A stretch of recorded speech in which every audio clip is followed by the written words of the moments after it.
여러분 안녕하십니까. 토요일 9시 뉴스입니다. 국내 코로나19 신규 확진자 오늘은 1,053명입니다. 나흘 연속 1,000명을 넘겼습니다. 비수도권에서도 신규 확진자가 345명이 나와서 3차 유행 시작 이후 처음으로 300명을 넘겼습니다. 환자 한 명이 몇 명을 감염시킬 수 있는지 보여주는 감염 재생산 지수는 1.25, 여전히 1보다 큽니다. 확산세가 꺾이지 않았다는 얘기입니다.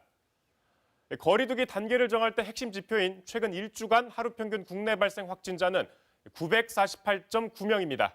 이대로 간다면 3단계 상향 기준도 곧 초과할 것으로 보입니다. 특히 최근에는 요양병원 등의 시설 감염이 잇따르고 있고 스키장에서도 확진자가 늘고 있습니다. 지역사회에 누적된 숨은 확진자가 상당한 것으로 보이고 감염에 취약한 계절이란 점도 확산 요인으로 꼽힙니다. 특히 오늘 서울 동부구치소에서 185명의 확진자가 한꺼번에 나왔습니다. 수용자 2,400여 명 전원을 검사한 결과였는데 이곳에 수감 중인 전직 대통령 이명박 씨는 음성 판정을 받았습니다. 첫 소식 임종빈 기자입니다. 서울 동부구치소에서 처음 코로나19 확진자가 발생한 건 지난달 27일. 이후 지난 16일까지 16명이 추가로 확진됐습니다. 방역당국의 선제적 검사 방침에 따라 구치소 측은 직원 400여 명과 수용자 2,400여 명을 전수검사했습니다.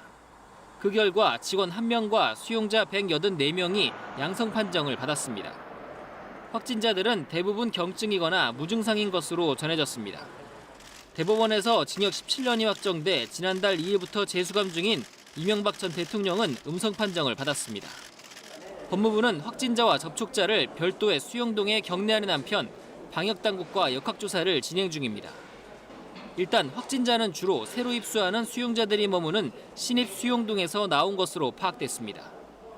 구치소에 처음 들어가면 코로나19 예방을 위해 2주일 동안 격리한 뒤 증상이 없으면 기존 수용동으로 이동하는데 이 신입 수용동에 무증상 확진자가 입소해 집단 감염으로 이어졌을 가능성에 주목하고 있습니다.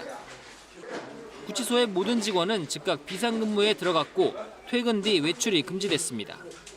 수용자들은 접견과 교화 행사, 이송 등 접촉 가능성이 있는 처우와 이동이 전면 중지됐습니다.